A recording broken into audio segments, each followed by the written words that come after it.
Hello and welcome to the Survivor's Guide to Life on KPCA Petaluma 103.3 FM. I'm Jenny Stevenson, your host, and joining me is Dr. Peter Bernstein and Nigel here on the table. Today we are continuing in our series on how to survive through adversity.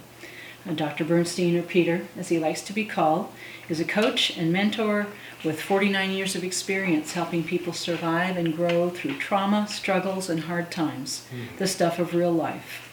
The goal of our series is to help you discover what we've experienced, that adversity is more than a trial to endure. It can be an exciting opportunity to learn, grow, and thrive. Now, if you're wondering how Nigel the cat got in here, we're not in the studio. No. Because of the coronavirus, we're at our producer's house, and we're in his kitchen. Yes. And we're doing this less formally, so it sounds different to us too. I'm listening to it. Well, this is less formal, but we're one of those groups that we're survivors and we adapt, and that's what we're doing today. We've been ordered to shelter in place, and we're sheltering in Steve's place. Yeah, and so far everybody at our place at the Institute is very healthy and well, and we're glad of that. We're grateful. Most of the people I know are still doing very well. Anyone so we want to make sure that Lynn is protected with what she's going through. But so far everybody's doing very nicely, and we haven't seen too much trouble, not in the viral sense. We have seen what fear can do. Yes. And that's real trouble. Yes. And the paranoia and hysteria. We have seen already the kind of damage and to health and well-being that can happen. Yes. And I almost think at this point, at least where we are, that seems to be more of a predominant theme than the virus. Because so far, the talk about the virus is more, we're hearing about it from the medical experts, we're hearing about it on the TVs, on the newscasts. We're all paying attention to a degree.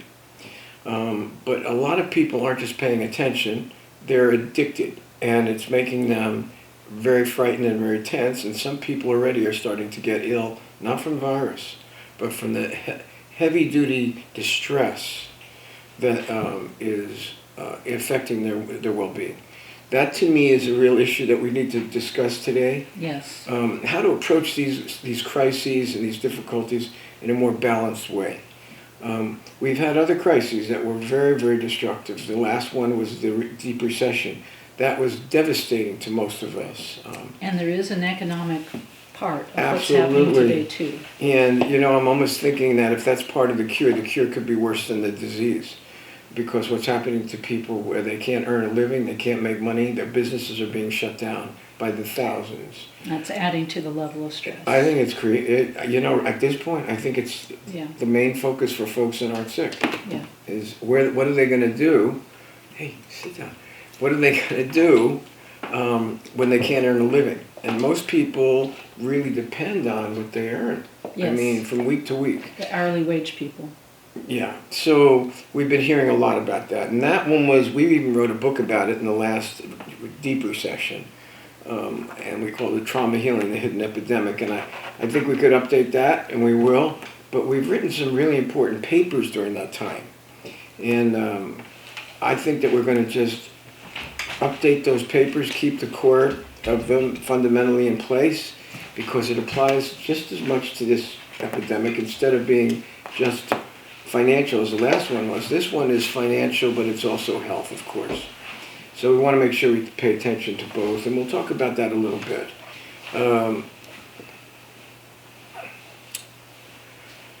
Anyway.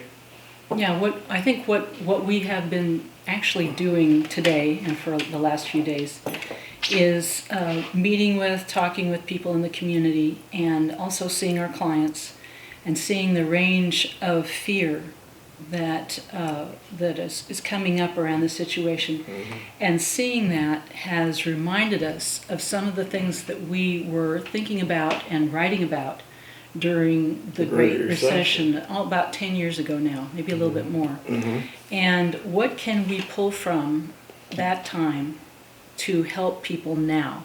because there are some very basic principles that we believe apply to any difficult, stressful, critical situation that are essential for working through it, navigating it, and coming through on the other side and becoming more resilient, which is a theme that we've had here on our podcast. Well, I think the resilience and hope theme started during that time. Yes. I really do. I don't think, for us, it wasn't like things eased up really, because other things happened. We deal with people in crisis. Our own lives have been hit hard, some of mine, of course, with my wife and my mother. But we've been helping a lot of people that have had serious problems since then. And so I think there was a lot to be learned, but I also know that when we did our writing and the book, we were further into the crisis, and I think we were more through it than we even realized, but nobody really knew yet. On this one, we're really early. It is. This is early, and yeah. So we don't want to be insensitive and all of a sudden just say, oh, well, just don't be afraid about anything and it's all going to be all right. I think to me, that would be pretty insensitive, and I wouldn't do that anyway. At this point, I think we all need to pay attention, and I really believe that we need the information to have perspective, and there is such a thing as healthy fear. Yes. And you got to pay attention to some of the things that are coming out. They're very important. I know that I already heard something just before I came in here. It's very interesting. Last week they were talking about the death rate for this particular virus was going to be 5%. That is a huge amount, right? Right. It's less. Now today, they're checking out their figures. They're checking out what was put into that model. It's nothing like 5%. It's probably down around 1% is the reality. So I mean, if you got to kind of take it with a grain of salt and not, because when you hear 5%, you're talking massive numbers. It's not okay even 1%, but it's a whole lot different at 1% than it is at 5 or 6%. So we're beginning to see things maybe a little bit fall into place, Yeah. and that's what we need now. I don't think the media has really been keeping in mind anything falling in place. They just were just loading everybody up with the worst scenarios possible, and the fear turned into, really for a lot of people, it turned into terror, and it turned into hysteria. So it wasn't healthy fear and panic. Yes. So, and we've seen people that have, this is an interesting fact, people that have had trauma in their past. Now most of the people we deal with do. This triggered those old fears, and it ran right up into the present, and their whole nervous system went into such an incredible hyper-aroused type of state that people began to blow fuses. And what I mean by that is they really were on overload, and they weren't going to stop it. I have seen that. Yes, we have. And the truth of the matter is to keep perspective, and I don't mean just in your head, but to stay cool about it and just deal with things one day at a time and not let it terrify you is a much healthier approach. In all ways, yes. And always. Now, it's harder for people that have had past trauma that haven't healed, or where they kept it kind of under the surface, but really they didn't really get through any of it, or a lot of it, and boom. This is the kind of thing that brings it up in spades. That's the kind of thing, we are seeing it.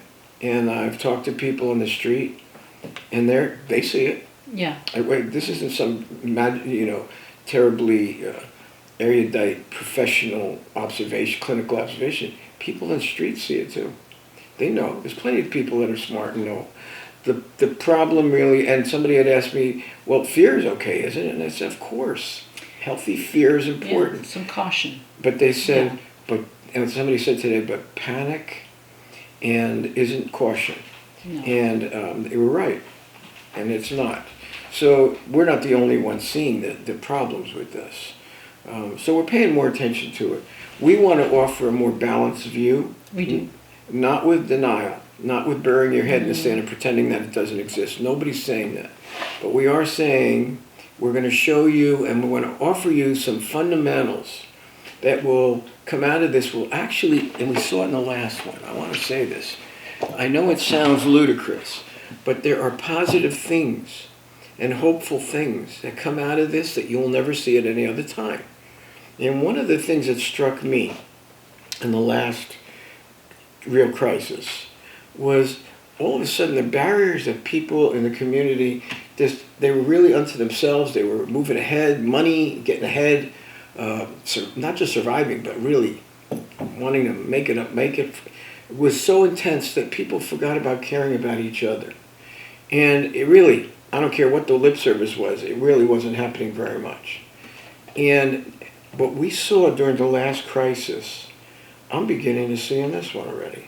The barriers are coming down. The artificial pride is beginning to come apart. And people are beginning to show concern and caring and wanting to connect with each other again. Now, I thought I knew my worst suspicion last time was when this crisis is over, people are going to forget about what they've learned and go on and go right back to the way it used to be. I was hoping that wouldn't happen. It happened. Plenty. And this time, I really hope that people are seeing that caring for each other and reaching out to each other is so important. I mean, that in itself is a healing thing to do, even when people aren't feeling well or people are sick or you have a sick member of your family. To care about them, to show it. But I mean, I'm talking about genuine, sincere caring is so important. It doesn't show very often on a large scale until you hit a crisis. Now, I can't speak for the rest of the world. I can speak for the United States. The last one brought people together. Absolutely. And this one, I hope will do it again because people forgot about what they learned. We're starting to see signs of that. I am. Yes. And people are more pleasant to each other if they're not terrified and caught up in their hysteria. Yeah. They're kinder, they're smiling, they're making an effort to be engaged. Now, I'm not talking physically because a lot of people are paying a close attention to maintaining that 6 foot space. But it's beyond that. Even with the 6 feet, you can show caring and compassion and concern for each other. And you can help each other. Yeah, there are ways to do that. And I think I'm beginning to see it. Last time I was sure I saw it, but we were in very deep. We're just starting. This one's just starting, so I'm hoping that people realize they're going to need to help each other and support each other in the community. We'll talk more about that. Yes, you've been listening to the Survivor's Guide to Life on KPCA Petaluma 103.3 FM. We'll be back after a short break. Welcome back to the Survivor's Guide to Life. I'm your host, Jenny Stevenson, and we are sheltering in Steve's place. Steve is our producer. Steve's our producer. This is really kind of the beginning, early stages of the coronavirus effect in California, in our community. And we're coming to you today offering some very solid principles for how to approach a difficult time, paying significant, appropriate attention to healthy fear, to having the right caution about things, but also paying attention to not panicking. And what can we do to stay healthy, both body and mind and emotions? How can we weather this time and come out on the other side even more resilient? Well, I hope so. That's what we really are shooting That's what for. we would like. But I remember talking to a lady, a nurse, Saturday, and she had a lot to say. But one of the things she said, she thought American people are spoiled. And I was, okay, what do you mean by that? And she says, they're used to things going much easier. They're used to having access to what they want. If they work hard for it, they can get it. And, she had a lot to say. But I think one of the things that I was picking up from that is we have certain attitudes that seem to just crop up, whether it's conscious or unconscious. And that part she was correct about. Certain attitudes really get in the way. But they seem to be stripped away during crises. And we've talked about on so many episodes, because we deal with death and dying and sickness. It's a lot. That is our day-to-day That's work every in day life. for Yeah. us. And no one's saying it's easy at all. In fact, we've made a very clear statement and exemplifying and talking about, we're not talking about we don't feel the pain and grief at all. We just say, by this time we're able to deal with it where we can take care of the people in front who are needing our help, realizing it's affecting us because we are more empathic type people, and we are used to giving people who can't give much back. We know about that, but we also know that later we have to take our time to take care of ourselves. Physically, we read our bodies, and we always encourage people, we've taught people, and we'll bring it up again, on how the body will tell you, before you're even conscious of it, what kind of stresses and distress you're absorbing. For us, that's a really important indicator of how to do well in self-care. Self-care is really important.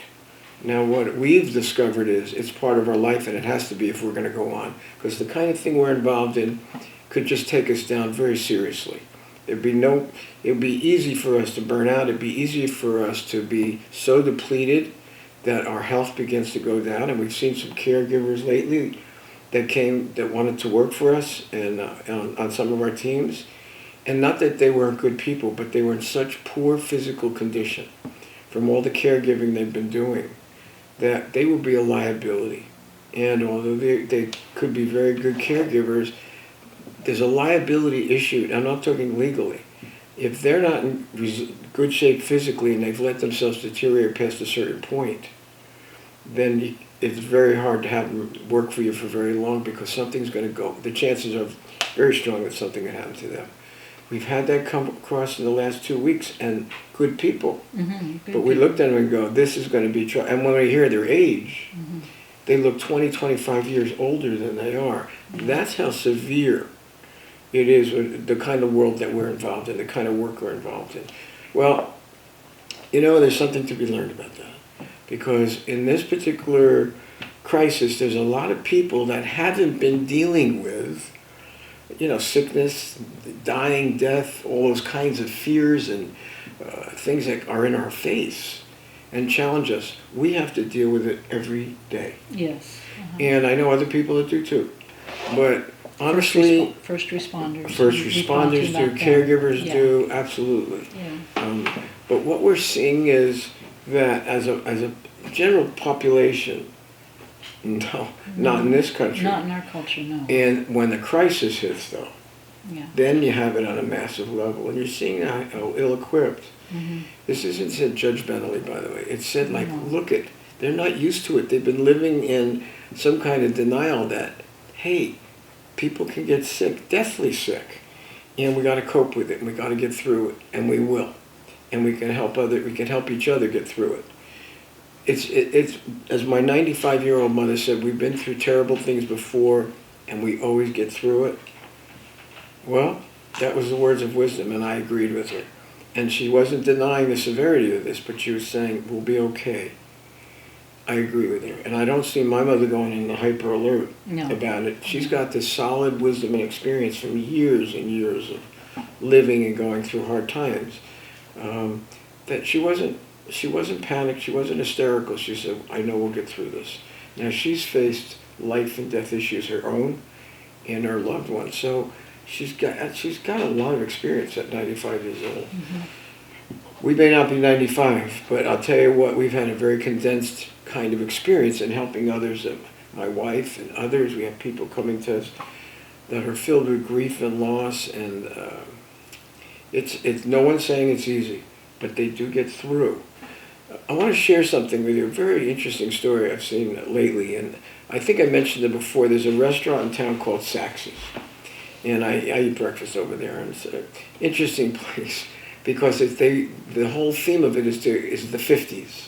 It's a diner type setting. Yeah, really. They've done a really good job. They've done a good job. They do very food. well. Yeah. And they've been usually really busy. Well, all the businesses in our city are shut down. All the restaurants are shut down. The only thing you could get is takeout. And I went to get a takeout yesterday. Actually, I went with Steve's wife. She was for another reason. But we went over there, and the two owners, the two sisters, Tiffany and Kimberly, were working like dogs. Yeah. I mean, hard workers. Yeah. And they were really pushing it out. No help. They had to let all their staff go. And they were willing to carry on by themselves. You had to see this. And I saw a certain strength in them. And they're very human with me. And Kimberly had just had a serious car accident. Somebody rear-ended her. She had a concussion, back injuries, neck injuries. Just maybe, I don't know, I want to say 5 weeks ago, maybe No more maybe a than little that, bit more. probably, yeah. And she's just recently been able to even come back to work. Yeah. But she was working really hard. So was her sister Tiffany in the kitchen. They were working and pumping out. And as I was waiting, Kimberly was talking to me about what they went through personally as a family just before they opened the restaurant. I think one of the biggest motivators, or the biggest motivator for them was their father. Yeah. And he was the one that wanted them to open up their own place. They named the place after him. That was his nickname, Sachs. Oh. Yeah. Well, he died. And they had to nurse him and caregive for him while he was dying before they opened the restaurant. At that same time, after he died, I think they were very close to the grandmother, the grandfather, and one other person, all in a year's time. Mm. And it's an interesting thing. They know the caregiving that we do. And you know, these aren't super clinical sophisticates. They don't have to be. No. They have the experience and the wisdom. And they could empathize with me in a way that was, you could not miss how close they understood what I was going through and what others go through. And they are probably so grateful to be able to talk with you that you can understand what they've been through. And that's true. Yesterday while she was serving, and I'm thinking, you are working really hard. What I saw was a certain strength in them and resilience under very adverse conditions. They weren't giving up, and not at all. And this is what they talked about. They have been through such hard times that I don't hear them saying this was easy. I just hear them saying, of course this is what we do. We have to do it. And we've dealt with other difficulties before, and we'll deal with this. But they have such an understanding, such a humanity and a compassion and empathy, and a certain strength and resilience within them. You can't miss it. So I really appreciated talking to them yesterday, and they were wonderful, and they made me a good breakfast to take out. And I even brought Steve's wife, Colleen, who's developing her own physical training. Personal training. Personal training for middle-aged, right, people and elderly. And anyway, well, one of the girls, she's beautiful, but she gained a lot of weight. And she says, this is what I do when I'm under stress. And since I know her, she gained a lot. And I said, well, let me introduce her to Colleen. And Colleen went over, and I talked to her. And as busy as they were willing to talk to Colleen, and they were jamming. Mm-hmm. So there's plenty of opportunities. If you reach the humanity of someone and you connect human to human, you'd be surprised how much trust and camaraderie you have. It's like a brotherhood, a fellowship, sisterhood thing, and it's irrefutable. And I do think there's a spiritual element to it. Not religious necessarily, but spiritual for sure. Yes. Because during these times, people wind up examining their own spirituality, all sides of it. Mm-hmm. And this is a really excellent time during a crisis to begin to re-examine your spiritual beliefs. Whether you don't have any, or whether you've used your spirituality as a way of hiding out. The people do that too, and the religiosity. That won't hold. People can profess lots of things, but these are the kind of experiences cut through all the professing, and you find out where you really are. So the folks that don't have any need to start re-examining their own issues of trust and faith, and those who have professed to have so much may have to re-examine sometimes and discover they're not where they hoped they would be or what they profess to be. That's actually a time of rebuilding, a time of healing and growth. I know it's been true for me. So it may be painful, but it's sure worthwhile because you grow from that. And wherever you've discovered the holes in your spiritual beliefs, well, this is a time for you to through the confrontation of what you're going through, to rebuild. And I think I am a spiritual man, and I do look at that. Believe me, that is the core of everything I do, and that's where I get my hope from. But I'm also a very realistic man, and I make sure I always keep my feet on the ground, and I make sure people that are working for me and working with me, that they keep their feet on the ground too. So we're not talking about some esoteric far out religious thing. We're talking about grounded, down to earth, real spiritual faith, and this is a good time to re-examine that. You've been listening to the Survivor's Guide to Life on KPCA Petaluma 103.3 FM. We'll be back after a short break. Welcome back to the Survivor's Guide to Life. I'm your host, Jenny Stevenson, and today we are talking about the very current situation in our country and the world of the coronavirus.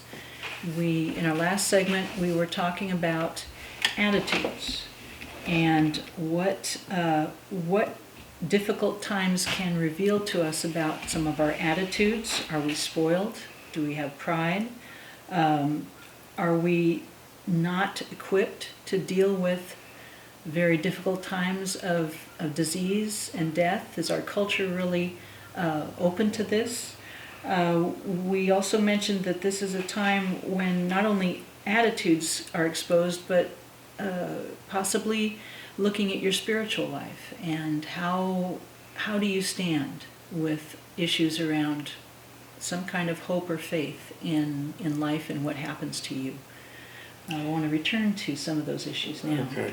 You know, I want to refer you all back to some papers that we had published and we wrote during the last crisis. And it was a newsletter, we called it a trauma newsletter.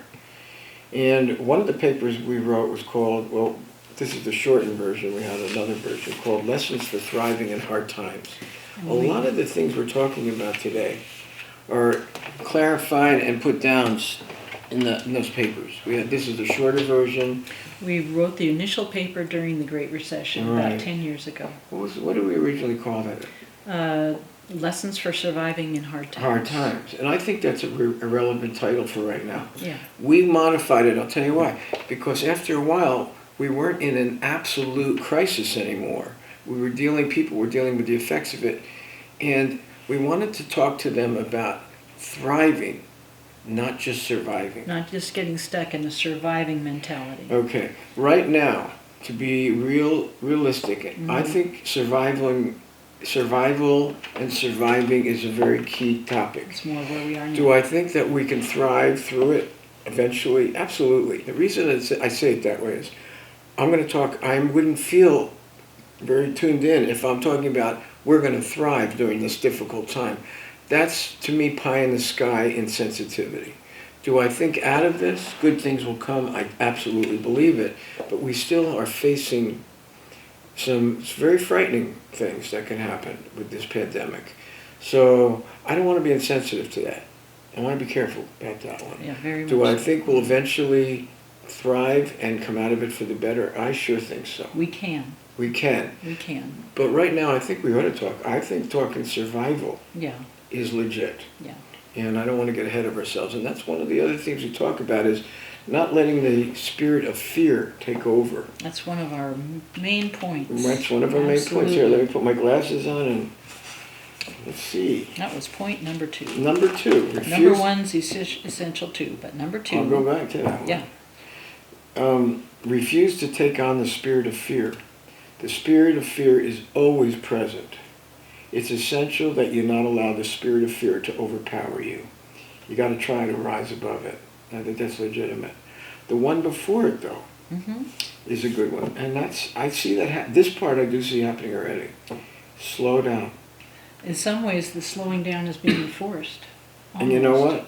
I personally, it's time for me it's given me, I sleep better, I'm definitely getting more rest, and the pace of life is slower for now.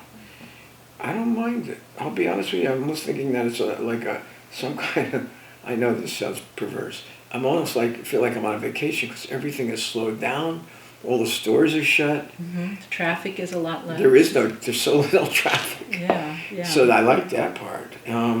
But I think slowing down is a very important part of it. And we said during hard times, time of difficulty, stress, and crisis, it's essential to slow down. And here's the key, a very practical key, and take life one day at a time.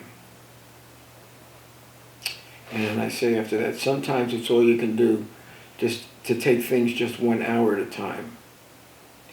And I said, worrying about the future prevents us from dealing with life in the present with a clear head.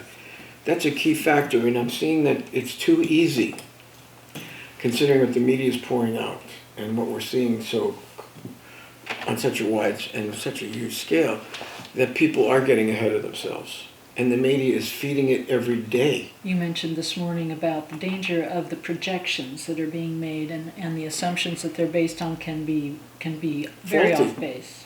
They can be faulty, and they're not true. Yeah. So that's one of the problems we all have to keep in mind to keep our perspective. Things can change. They're talking about statistics this week that are so much, as far as survival, life and death, much less Much different than just a week or two ago. a week ago. Yeah. So, I mean, that's one of the things we got to look at. And the basic fundamental is we only can handle one day at a time. And when you're in a crisis, 1 hour at a time, many times when you're really in the midst of it. So it's very important to slow yourself down. And when you start getting ahead with worry and anxiety, to bring yourself back to the present. And as you do that, things are more manageable. To be honest with you, they are more manageable. And you could somehow get through one day, 1 hour at a time, even though they're difficult. And we've had many. We do get through. So that's not just for us and the work we do, that's for anyone. That's for anyone. And worry is getting ahead of yourself, and worry produces intensified fear. Because once you start worrying about the future, you can be guaranteed you're going to start getting anxious, you're going to start getting scared, your nervous system is going to ratchet right up to hyperarousal. If you've had people that have had past traumatic experiences, that's going to get triggered. And when that happens, the intensity that goes on in your system, not just in your mind, can make people sick. And we have seen it happen. We have. Yeah. So it's just for first aid, for personal first aid, it's really important if you're a person that tends to be really fearful or paranoid, or it's important to get a grip on yourself and not let that take over. And just to live, just be grateful. One day is a lot easier to handle than all the stuff in the future that could worry us sick. And there's always challenges in the future. During a crisis, we're overloaded with fears and worries and information. And it's always about, not the present, it's about how terrible things are going to get and how dangerous they are. How many people are going to die, how the hospitals are going to be completely inundated, and we don't have enough hospitals, I mean, I'm hearing it constantly. California Governor Newsom is loaded with scaring people. He's just loading people up with disastrous future information. And I listen to it and go, you know what? We'll deal with the facts, but when this guy gets done, he's going to scare the heck out of the whole state, and he's doing it. And every day he comes on, Yeah. he's coming on with scary, we don't have enough beds, we're going to increase, we're going to do this, we're going to have so many beds that are needed, and we're not going to be able to provide it, and it's just unbelievable. And the thing is, what about now? How are you doing now? There's nothing wrong with planning for the future. That almost kind of takes us to the next point. I was just going to mention, you're right on it. I was just going to say that the next point that we wrote was, deal with reality, but recognize that facts aren't the complete reality. It's important to face your reality. Don't be in denial, like you said. Look at the facts, but don't let them be the complete reality. That you've got to hang on to the basics of where you are and not get carried away. Okay. I remember when we wrote that, and what we were talking about were how many people, and I certainly was included in that, were losing all of their money, their savings, their homes, everything that they were depending on that was going to give them a sense of security and hope for the future. Mm-hmm. And at that point, we were telling people, if you just myopically just focus on that, you were going to feel so discouraged and so despairing and so vulnerable in the wrong kind of ways. Don't just do that. There's more to the picture than just focusing on the material things at that point that you were losing or have lost already. Well, moving it up to the present, it's a similar principle, and I'm thinking it through here. There's more to this than we don't want to lose our health. We don't want anybody to lose their health. But I am telling you, there's more to the picture than just that. Everybody should do whatever they can to stay healthy, for sure, and to stay prepared, no question about it. But is there more to it than that? Let's say somebody does get sick. Let's say those things do happen. Well, what happens then? It's not the end of the world. That's what we discover. Even in the midst of those kinds of difficult crises, what we've discovered is there's these little moments, there's these little things, and what usually comes out of it is a greater appreciation and gratitude for the littlest things. Mm-hmm. And people can change, and you can really begin to develop into the person you're meant to be through the crisis, through the difficulty. You can even find your own resilience and strength. But you're going to also, if you're sick or you know somebody's sick, of course you're going to go through that. If somebody is sick and dying and dies, of course you're going to grieve and feel terrible pain. And we're never dismissive of that. But I am saying you'll discover so much that is good that even can come out of that.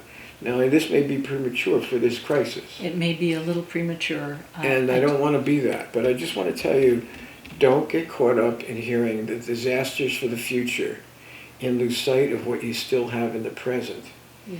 And if you are going along and you're still making it, and you're walking and people you love are making it one way or another, be grateful. Mm-hmm. In my life, I have people that are not. And I can still find ways to feel gratitude and appreciation for the little things. And I know that you are like that too. We know lots of people around us. Yeah. In our institute, same way. We do live in a different universe. But boy, the purposefulness, the fulfillment, the gratification, and the appreciation I see in people, it's changing their lives. And it's not under easy conditions. It's under very painful conditions. So I do believe that can come out of this eventually on a wide scale if people will open up to it. It's such a potential thing to have happen. That we've seen it happen in the past. It can happen this time too. I think so.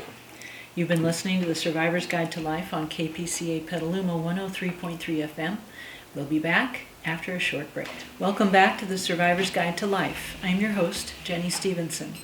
Again, we are early in the time of the coronavirus being part of our life and our world.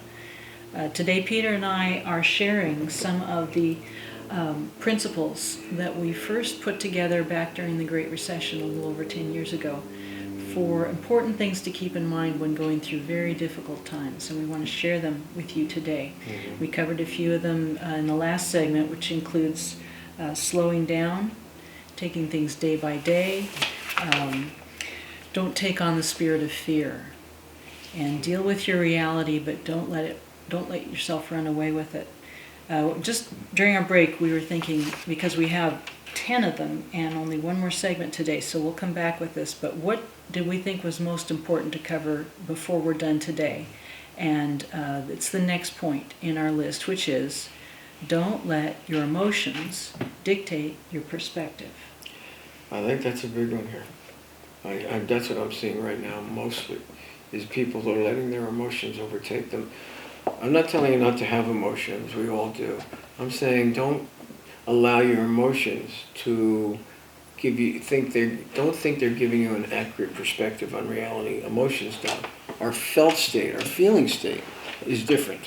And that gives us a sensitivity to what's going on. That's different. But emotions are different. If you allow those to take over, there's almost a guarantee you're not going to get accurate perspective on anything. And it's going to usually be pretty negative, hopeless, despairing, discouraging, terrifying. You can make yourself ill. I've seen people do it, particularly. I've seen people burn out over it. Yeah. And they can't even function anymore, or they get sick. So we know that's for real. And it can happen to all of us.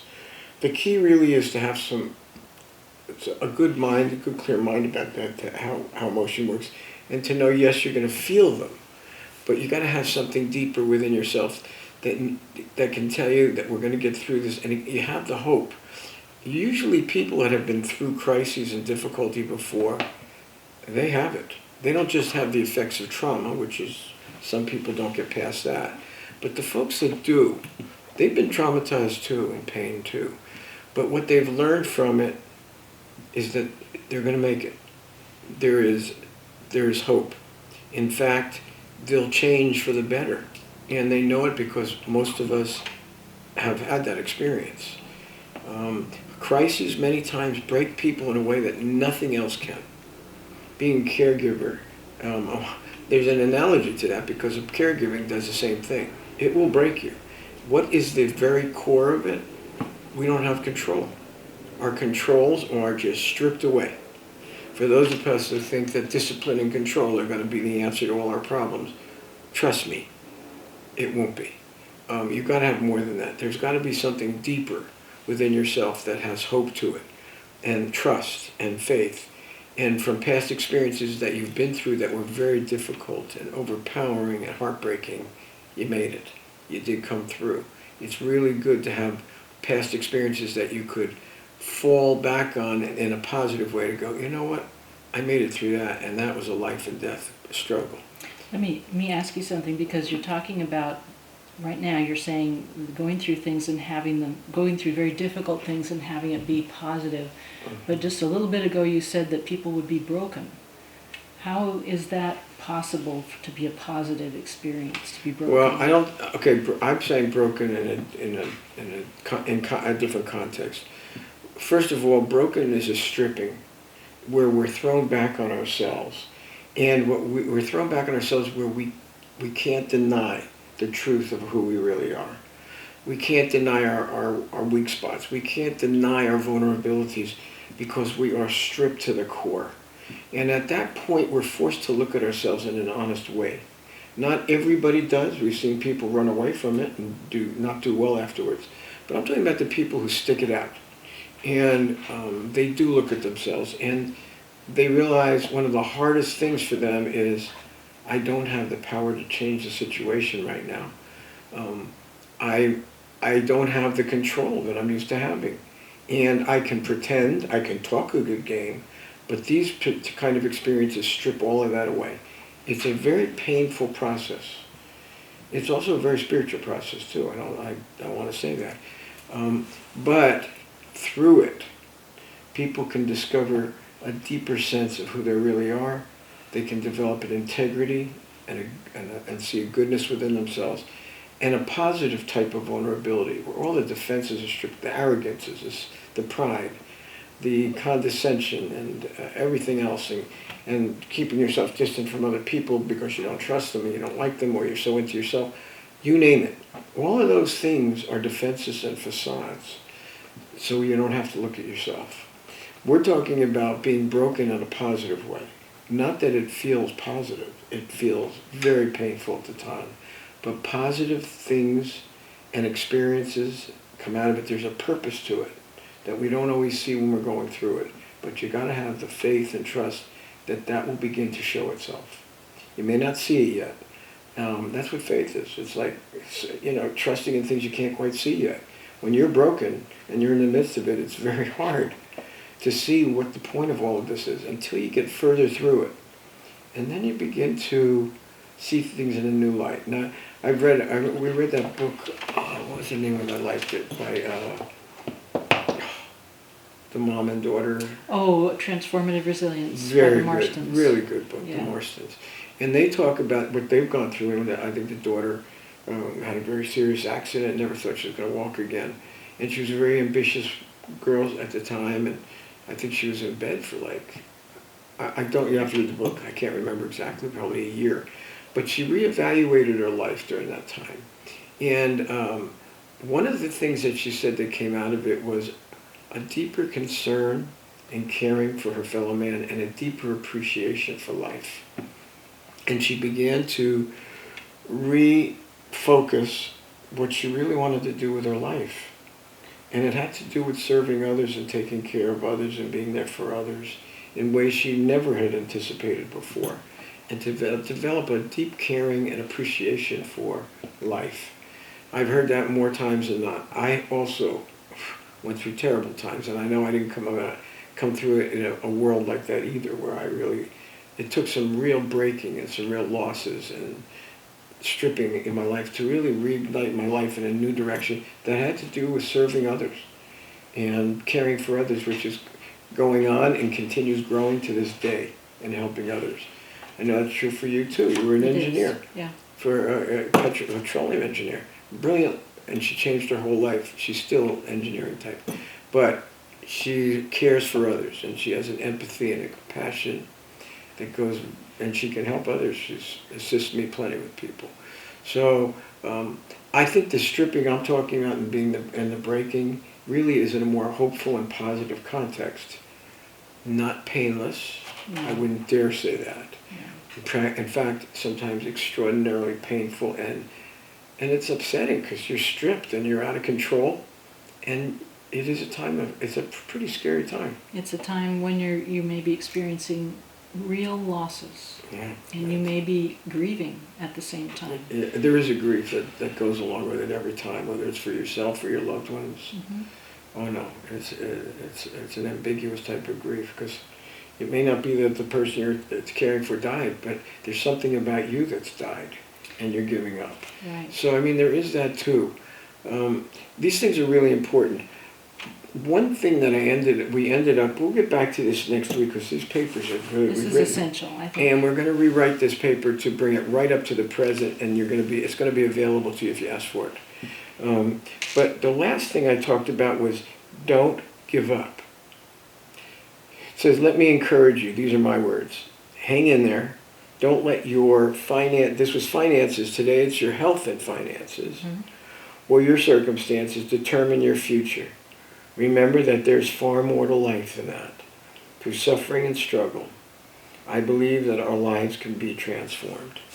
That's the basic theme of this entire broadcast every week. It is. And I talked to people, and they asked me, and I said, we're going to do a podcast. I want you to listen to it, because it's going to give you encouragement and hope during this very dark and cloudy time of not knowing what's going to happen.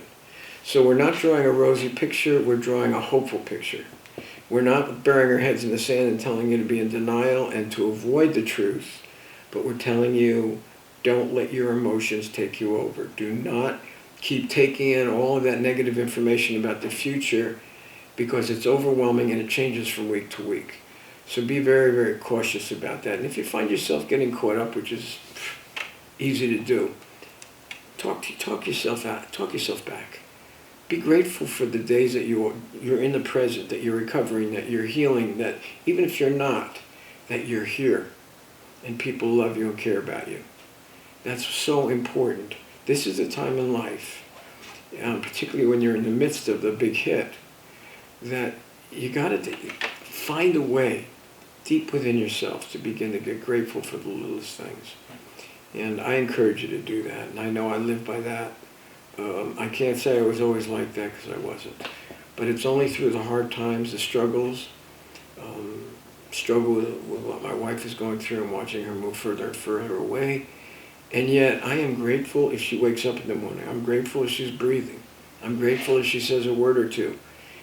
And I told her last night, and I don't know if she really understood, but it's through these times of taking care of her during these times that she's moving toward the end of her life. And I love my wife deeply, and always have. But the one thing that I feel is, while she's going through this, I've always loved her, and I've always cared for her, but I never knew I could love in such a selfless, sacrificial way and feel deeply fulfilled in some way about it. Not happy, but fulfilled. And I look to her and I say, it's because of who she is that has brought out the best in me even now. And I've heard all of her caregivers at their own times with her saying exactly the same thing. The people at hospice say the same thing about her. So I see it, I feel it, and yet the time that what we're going through is a very, very difficult and heartbreaking time. I don't have the control. There's nothing I can do to stop the process. I can love her through it. I can comfort her. I can let her know how much she means to me. I can sacrifice in whatever way it takes to make sure she's comfortable, comforted, and well cared for. To me, that's my number one priority. I can't walk away from that part feeling bad.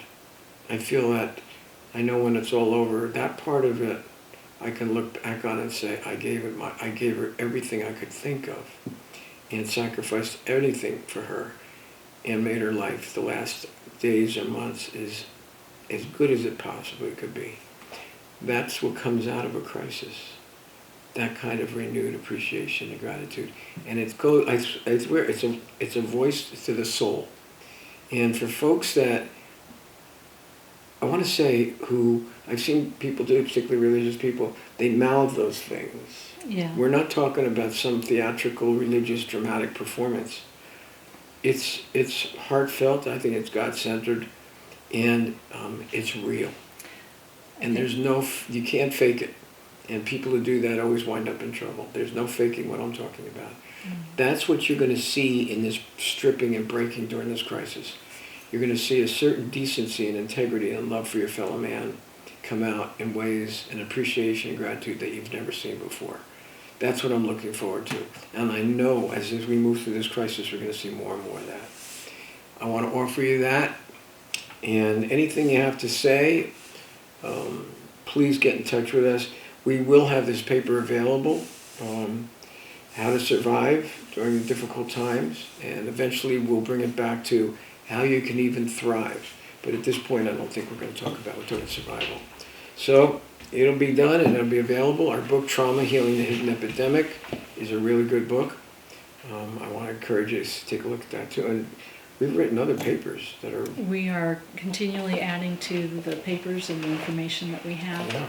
We would love to hear from you. We'd love your feedback on what you've heard today or anything in any other podcast. If you have questions, if you have requests, please get in touch with us and we will answer any questions, respond to any feedback, and get any resources, articles, book to you that you would like. Let me just say that the Survivor's Guide to Life is made possible through a grant from Sonoma Coast Trauma Treatment, a 501c3 public charity that relies entirely on donations from people like you. If our podcast today and the information we provided benefited you or someone you care about, please consider supporting Sonoma Coast Trauma Treatment at sctraumatreatment.org. We are also, the Survivor's Guide to Life is also on Facebook and Instagram, and you can follow us and share and like. And YouTube, I thank you, Steve. We have our own YouTube channel. Our website is thesurvivorsguidetolife.com, and on that website you'll find all of our podcast recordings, and as well as on iTunes, Spotify, Stitcher, and YouTube has all of our podcast videos. So we are... Instagram. And Peter's personal Instagram. Oh yeah. Peter is enjoying being upfront and personal on Instagram, and so look for that as well. We'll do one this week. We'll do a follow-up one this week, yes. Yeah. Thank you for listening, and please join us again next time. Good health to everyone. Keep in touch.